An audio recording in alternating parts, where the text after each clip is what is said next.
আচ্ছা দেখো আজকে আমরা কিছু উচ্চারণ শিখব। তোমাদের বইয়ে একটা উচ্চারণ পাইছি অ্যাংরি, তাই না? এই অ্যাংরি অর্থ কি? তাহলে আমরা উচ্চারণটা কিভাবে করলাম? A N G N R Y রি। এর আমাকে করো আমার সাথে সবাই করো A N G N R Y রি।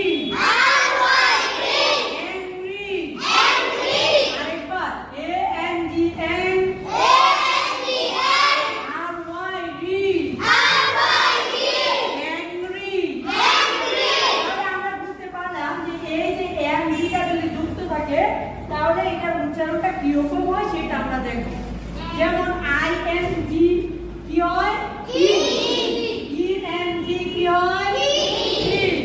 তাহলে ঠিক যেমন আই এন জি আছে কি এর সাথে বি যুক্ত করে দেই তাহলে হয় তাহলে বি আর এন জি বি। ঠিক তেমনই কি এ যদি যুক্ত করে দিই কে আর এন জি কি, আর আই এন জি রি। রিং কি আমরা চিনি তো? আগে যে রিং করি আর রিং মানে কি? রাজা।